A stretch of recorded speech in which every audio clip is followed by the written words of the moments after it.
m'appelle Mio, 25 ans, né à Harlem, New York, en 1965. Peintre, graffiteur, depuis l'âge de 11 ans. Ouais, j'ai commencé à 11 ans, à taguer, à peindre les métros à 14 ans. De voir mon nom traverser la ville et de savoir que je pouvais rentrer dans le métro à n'importe quelle heure, à n'importe quel moment et que je voyais mon nom. C'était ça, c'est ça le vrai but, quoi. Et que les autres gens aussi, ils voient à n'importe quelle heure, n'importe quel moment, ils prennent le métro, ils voient mon nom. C'était ça le plus important. D'en avoir beaucoup, d'avoir fait beaucoup de métro. D'être au roi d'un ligne, quoi, par exemple. Ça fait partie du jeu. Ça leur fait poser des questions, mais qui c'est, pourquoi, qu'est-ce que c'est, qu'est-ce que ça veut dire. Et puis pour les autres qui le font aussi, c'est un peu pour eux aussi. Ça reste entre nous un peu, mais en même temps, on est en train de dire au reste du monde, quoi, qu'on est là, qu'on existe.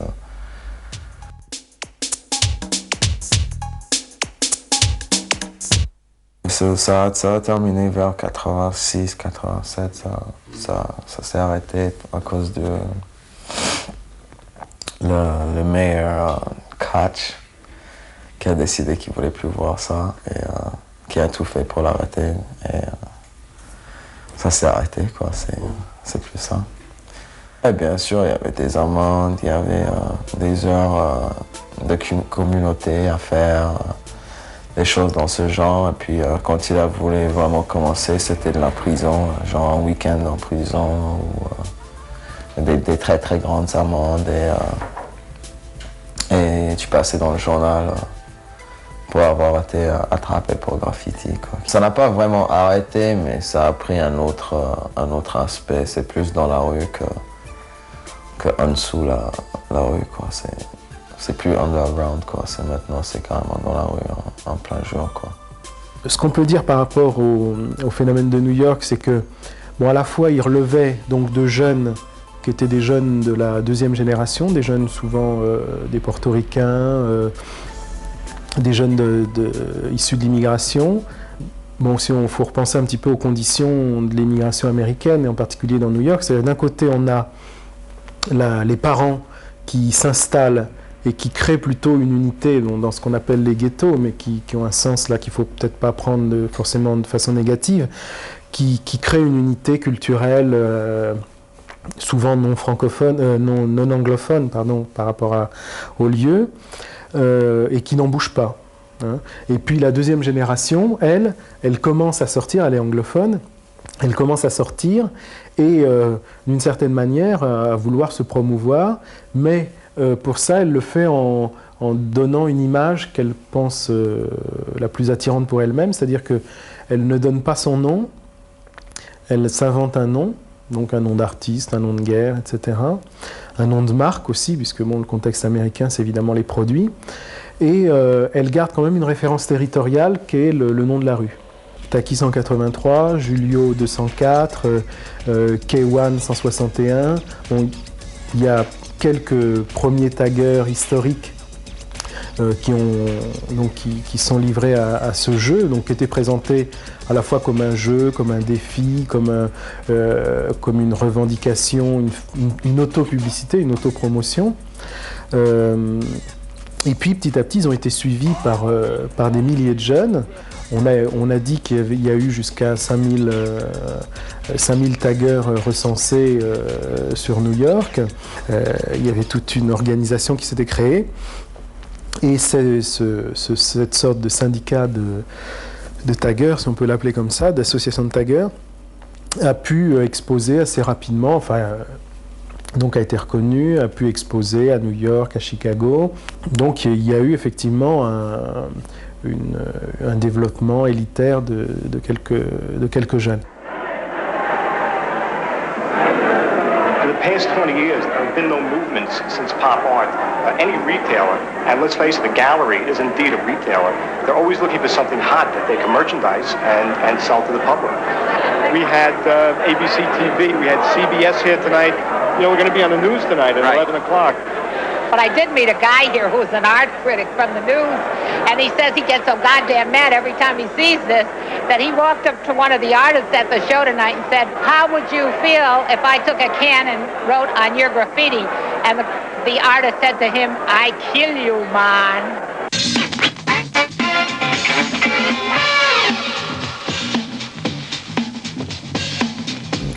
Bon, effectivement, il y a un cousinage, j'ai appelé ça comme ça, un petit peu les cousins d'Amérique, c'est-à-dire que pour les taggeurs français et les taggeurs de Paris, il y a un cousinage avec les taggeurs de New York, c'est-à-dire qu'on retrouve l'idée du surnom, mais la première différence avec les taggeurs de New York, c'est qu'aux États-Unis, d'une certaine manière, il y a eu un grand groupe qui a donné une élite. Alors qu'en France, on est plutôt parti d'une élite qui a donné un grand groupe. Hein. C'est-à-dire qu'en France, donc j'en parlais tout à l'heure, donc Bando dans les années 82, Futura 2000 en 84, et puis quelques autres, John 156, etc. Quelques taggers, qui d'ailleurs à l'époque ne s'appelaient pas des taggers, ça s'appelait des graffiti artistes, des graffitistes aussi tout simplement, ont commencé dans certains coins de Paris à faire quelques tags.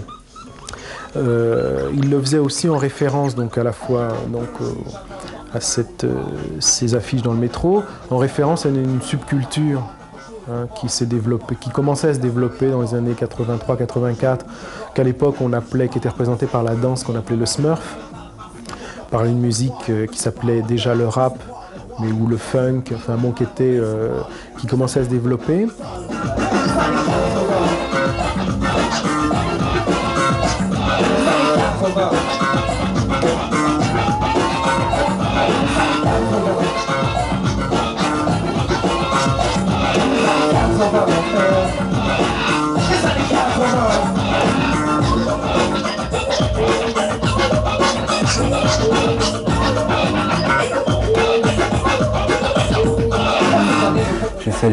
J'ai fait des tags à un moment où j'allais dans la journée, c'était en 82 avec ma blonde, et je taguais dans les couloirs, et des mecs qui me demandaient mais vous êtes contre qui? Parce qu'à l'époque c'était que les slogans politiques et tout. J'ai dit, moi je m'en fous, moi je mets juste mon nom. Les gens comprenaient pas trop. Bon, j'en faisais pas énormément non plus. J'ai essayé le rap, j'ai tout de suite essayé de faire du rap en français. Mais bon, je me trouvais pas spécialement doué pour ça. Mais bon, j'ai toujours rappé un petit peu. Bon, mais surtout, comme j'étais musicien, ce qui m'a vraiment le plus attiré, c'était le côté musique, quoi. Et donc, ça a été les platines, les boîtes à rythme, et faire du bricolage comme ça, quoi. Non, moi, les tags, j'ai toujours été pour. Donc, bon, il y a des trucs qui me font chier dedans, mais dans l'ensemble, je trouve que c'est un truc qui a bien. Qui fait du bien au mouvement, qui a vachement contribué à le relancer et à lui donner le côté rebelle qu'il doit avoir, quoi. C'est la chose la plus facile à faire, quoi. Bon, il va se faire une calligraphie, tu te prends un marqueur et puis il va commencer à mettre son nom. C'est évident que le mec il va pas faire ça toute sa vie, que ça va durer quelques mois, ça va être entre une bande de copains, mais c'est le premier truc et après de là, c'est peut-être ça qui va l'amener à faire des graphes, à faire des trucs plus beaux, plus aboutis, ou alors au début le mec il cherche, donc il commence par, c'est le truc le plus accessible, quoi.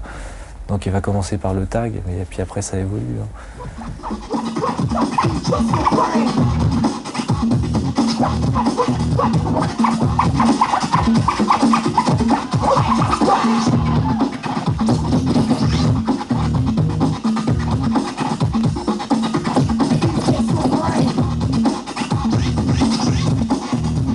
Mon plus grand pied, c'est de prendre le train, genre faire des concerts en province, et puis tu vois le long des voies ferrées jusqu'à 50 bornes en dehors de Paris, des tags, des graphes, des tags, des graphes, et plus il y en a, plus je suis content. Ça me remonte le moral, quoi. Ça me fait quelque chose, quoi. T'as l'impression qu'il y a vraiment quelque chose qui se passe.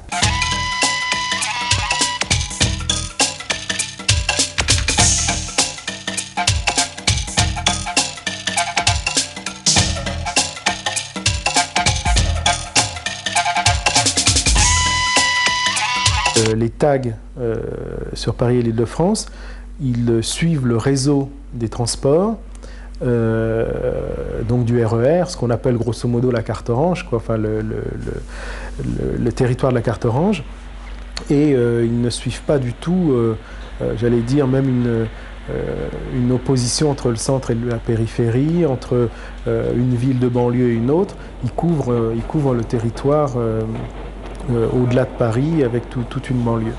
Le tag, tout comme le réseau, tout comme la publicité, tout comme une série de signes modernes de communication et de communication de masse, annule ce rapport hiérarchique de l'espace, annule aussi donc la valeur centrale de Paris et aussi la non-valeur périphérique des banlieues. Donc on a cette abolition du lieu de référence et la promotion du réseau. Et ça, je pense que c'est quelque chose d'important, c'est-à-dire que d'important, bon, d'une part à essayer de décoder, mais d'important si jamais on veut essayer que ce soit les gens de la RATP ou différents types de pouvoirs publics veulent essayer un petit peu de réagir, de répondre, pas seulement de réagir, mais de répondre, c'est de trouver peut-être des formes de réponse qui tiennent compte de cette notion de réseau. C'est vrai qu'aux États-Unis, à New York, bon, ça a commencé dans la ville, dans le ghetto noir portoricain, mais très vite, le métro a été le lieu de focalisation de l'expression des taggers. Et pour les taggers parisiens, le métro fait figure un peu donc d'institution de ce point de vue-là.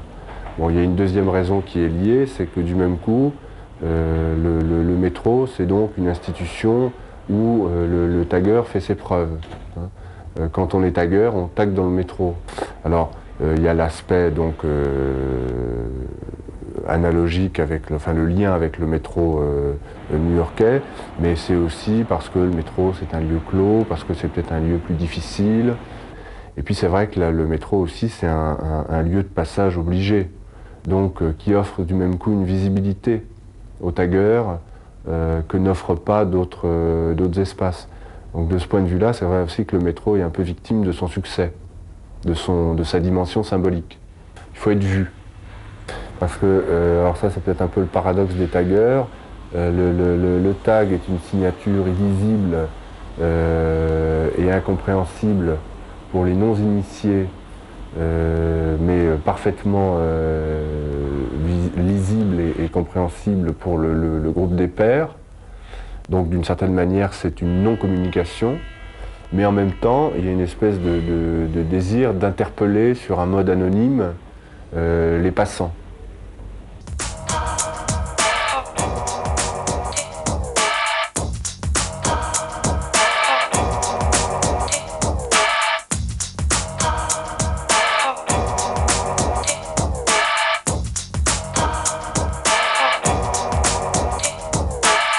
Voilà le tag.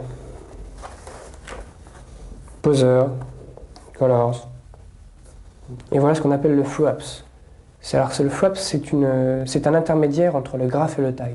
C'est-à-dire que le tagger va faire des lettres qui sont bubble, qu'on appelle des bubble style, quoi, des lettres en forme de bulle, pour marquer son nom. Des lettres simples. Voilà, alors ça c'est ce qu'on appelle le drop, qui est encore une autre évolution du bubble style du flaps. Tac. Et voilà donc différents styles dans le tag. Alors voilà, ici Urban, voilà quand même une recherche calligraphique au niveau de la lettre. Ici, Katmendo, ça c'est un graffeur de Munich, donc un style totalement différent. Il y a marqué Katmendo One, il faut savoir le lire. Avec des flèches, des choses. Ça c'est One. Alors très très belle lettre. Les H, bon très très dur à lire, mais il faut connaître. Donc le H est ici le O, N, E, Y, O, N, E, R, Onewaner. Différentes choses. Bomber, un autre graffeur d'Allemagne. Là il y a marqué Bomber, mais ce qu'on appelle un wall style, c'est-à-dire que toutes les lettres sont mélangées entre elles pour qu'on puisse les lire. Ça c'est un autre, voilà, c'est Katmendo, c'est un graffeur allemand. Ça c'est un dessin qu'il a fait, et tout est fait avec un rotring, c'est-à-dire qu'il n'y a aucune construction dans les lettres. Katmendo c'est son nom de tag et Sven c'est son prénom. Bon. Ça c'est le graphe de la ligne bête et méchant, celui-là. C'est celui qui est fait en deux couleurs, chrome et noir généralement. Alors c'est le but de marquer son nom. Un exemple où on montre son groupe, PAC, partisan au carton, PAC. Alors celui-là, il fait 3 mètres de haut quand même. Le tag ne s'adresse absolument pas aux gens qui ne s'y intéressent pas. Ne s'intéresse pas du tout à ces personnes-là, ça s'intéresse aux autres taggers ou aux autres personnes du mouvement hip-hop. Voilà, c'est très égoïste, mais c'est comme ça. Donc bon, c'est vrai que ça dérange les gens, mais c'est fait pour ça. C'est fait pour déranger les gens, c'est une façon de les déranger, de les embêter, de les virer, de les provoquer, de faire quelque chose de violent dans leur vie, dans leur train-train quotidien. Les gens arrivent, ils prennent le métro, ils vont au travail, ils reprennent le métro et ils rentrent chez eux. Bah, une agression dans la vue, leur métro est complètement cartonné, ils ont de la lecture, très bien. Voilà, c'est une façon de pouvoir provoquer un peu les gens et de les déranger dans leurs attitudes quotidiennes.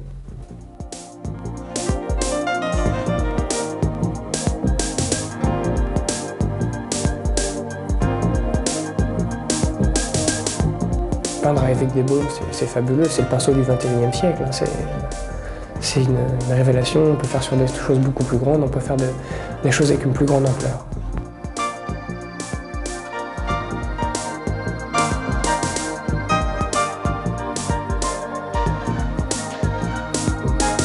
Donc c'est une nouvelle création de lettres. Donc ce ne sont pas des lettres si difficiles à lire. On retrouve toujours une base d'une lettre primaire et qui après est travaillée de façon artistique. C'est tout simplement de la typographie, de la calligraphie. Voilà, donc le tag, après, c'est chaque personne développe son style sur une base. Il faut savoir qu'en plus, ce qui est marrant, c'est qu'il y a des modes dans le tag. Tel E est à la mode cette année, tel autre, je sais pas. Donc c'est marrant. Donc maintenant, disons qu'il y a une vague de nouveaux taggers qui font ça simplement par mode, ou je sais pas, tout simplement par rejet de la société ou volonté de se venger de quelque chose, mais c'est absolument... Ils savent même pas pourquoi ils le font. Mais en fait, on pourrait trouver une image pour le tagger. C'est comme le chien qui va pisser un peu partout pour marquer son territoire. Là où un chien a déjà pissé, l'autre ira pisser. Et là, c'est pareil. Là où le tagger voit un tag, il ira poser son tag. Lucion et ses sœurs du métro Louvre, toutes copies d'œuvres célèbres, ont subi l'autre nuit un bien spectaculaire outrage. La station entière souillée, ou selon les avis embellie, par un foisonnement de nuages multicolores que l'on nomme tag, bombage ou graffiti. Selon la RATP, les voyageurs ont fort peu apprécié. J'étais là hier, un immense sentiment de dégoût et d'agression à leur endroit, dans ce qu'ils ont de plus profond. C'est la vie de Paris, c'est l'histoire de France ici. Donc la plupart des Parisiens n'ont pas supporté. C'est pour ça que nous avons voulu faire très très vite pour le nettoyer. Près de 40 personnes ont donc travaillé toute la nuit pour remettre en état la station. Coût 500 000 francs. Pour le tagger, le prix payé pour acheter son œuvre en quelque sorte. Plus de tags au Louvre, mais demain, ce sera ailleurs. Chaque nuit, dans le métro, 300 voitures doivent être dégraffitées. Le nettoyage est, dit-on à la RATP, la seule parade, même si cela coûte 70 millions de francs par an. Et les grands taggers ne craignent pas d'être démasqués, bien au contraire. André, par exemple, ce matin, il traquait les journalistes pour distribuer sa carte de visite. Moi, j'aime bien ce qu'ils ont fait parce que l'idée est marrante quand même, c'est de s'installer au Louvre. Le musée, le graffiti s'installe au musée. Cette idée-là, j'aime bien. André, qui s'appelle lui-même le génie de la bombe, a bien intégré le fonctionnement des médias. Quelques opérations spectaculaires, comme ici, pour essayer d'être reconnu en tant qu'artiste. D'ailleurs, André désormais expose, voici ses œuvres sur toile. C'est André Malraux qui, en 68, avait fait aménager la station Louvre pour rapprocher l'art du public. Aujourd'hui, les taggers y ont écrit « Qui sème le vent récolte la tempête ». La logique du défi, c'est une logique finalement de la surenchère. C'est une logique duale finalement, qui oblige l'autre, la RATP, la SNCF, des institutions ou simplement des acteurs, des groupes, qui obligent l'autre donc à répondre. Alors cette logique du défi, ce qui est intéressant, me semble-t-il, c'est qu'elle se retrouve au niveau des pratiques des taggers, mais elle se retrouve aussi au niveau de la danse, le breakdance par exemple, où on va défier l'autre plutôt que de se battre avec lui pour voir quel sera le meilleur danseur. On va le retrouver aussi dans le rap et finalement on va le retrouver dans toutes les pratiques culturelles qui donc font partie, disons, de ce qu'on peut appeler la sous-culture zoulou ou la sous-culture hip-hop. Alors le défi, dans ce sens-là, pourrait se définir comme justement une manière de canaliser une violence physique sous une forme ritualisée. Alors du même coup, cette canalisation de la violence physique par une forme symbolique et ritualisée participe à une quête identitaire. Hein, c'est-à-dire que c'est un moyen d'exister, de se sentir exister. Le défi, c'est une manière d'assigner l'autre, notamment l'institution, à redéfinir des limites. Ou à jouer son jeu, c'est-à-dire le jeu de l'autorité. Mais c'est là où on rentre dans une logique de la spirale et de la surenchère.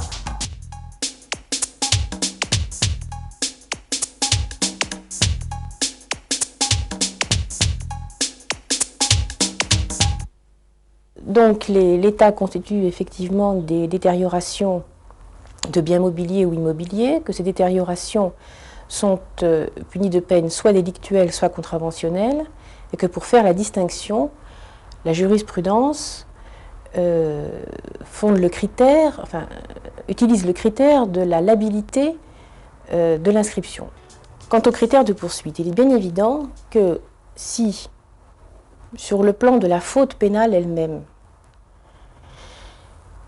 de l'infraction, de la transgression de la loi, ça ne met, en tout cas, en ce qui nous concerne, ça ne nous est jamais apparu comme véritablement gravissime, il ne reste que le dommage causé, lui, est gravissime, et que très souvent, les réclamations de dommages et intérêts étaient considérables, et sont toujours considérables.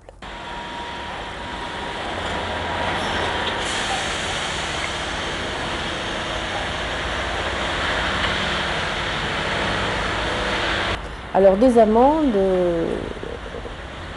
à quoi ça sert, je dirais? Bon, de toute façon, la plupart de ces gamins seront insolvables, les familles sont insolvables. De plus, les demandes de dommages et intérêts considérables ne seront sans doute jamais recouvrées.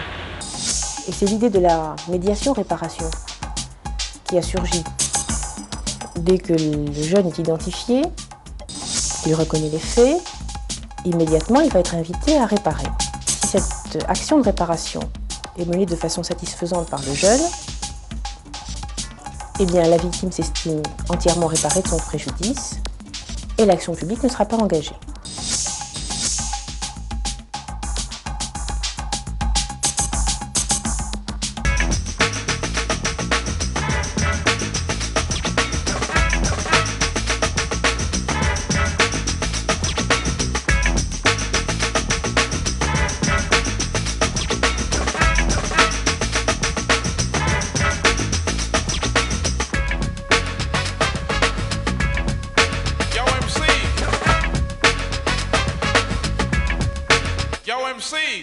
À base des initiatives ou prises par des institutions de services publics ou par des municipalités, il y a une idée de conjurer le tag par la fresque. Non au tag, oui aux fresques.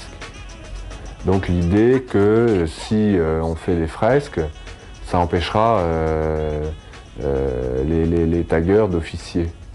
Fondamentalement, le phénomène des tags, c'est un phénomène ambivalent, donc entre la fascination et la répulsion, au niveau des voyageurs, même des gestionnaires et peut-être même des chercheurs, entre la conjuration et l'incitation, où marquer la frontière. Ça va être dans un cas, les fresques peuvent conjurer les tags, mais elles peuvent être aussi une manière de donner une légitimité à une pratique déviante et donc avoir un effet incitatoire.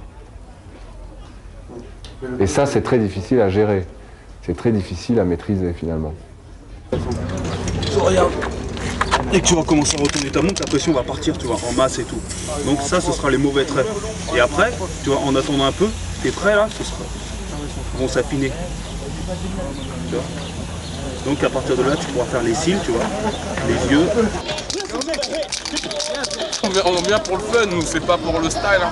Pour le fun, on s'amuse, on rigole. Voilà. Nous, on est dans la rue, on est dans la rue. Le béton, on reste dans le béton, on reste dans le béton. Ils sont dans les écoles de dessin, il y en a qui font la publicité, donc on apprend le français. Arrête de manger. Nous, ils ont le style. Le style, c'est ce qui compte le plus et c'est ce qu'on a.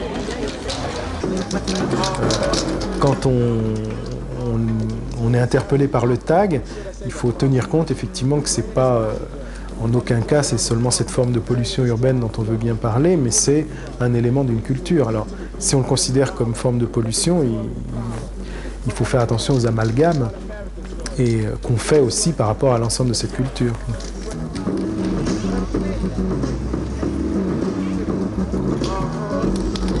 C'est rare que dans une cité il n'y a pas de tag, parce que tellement que ça a pris telle ampleur que tout le monde se met à taguer presque. Je veux dire, ça peut être un mec qui n'a rien à voir avec le tag, il commencera à taguer, pourquoi? Pour faire bien, pour se mettre en valeur.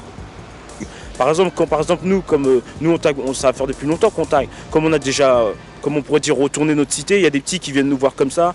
Des fois ils taguent, ils nous montrent, ils nous disent est-ce que c'est bien ce que je fais. Bon, des fois on peut pas dire au petit ne fais pas ça, parce que si on lui dit ne fais pas ça, il va dire pourquoi toi tu le fais. Alors voilà, c'est ça. Je dis pas que ceux qui gravent c'est mauvais, ceux qui gravent je les encourage, mais ceux qui taguent, bon, je les encourage dans un certain sens, mais dans un autre sens, je les encouragerais pas, parce que quand on prend le métro et que la première classe où c'est cartonné par toute Goethe, ben on a plus du tout envie de prendre le métro. Des fois, je prends le métro, il est retourné de partout. Et comme un autre jour, j'ai pris le métro comme ça. Il était propre, j'étais content ce jour-là. Mais j'ai eu le délire que j'étais content, j'étais avec un mec, bon j'ai quand même tagué dans le métro, je l'ai sali le premier. C'était ça quand même.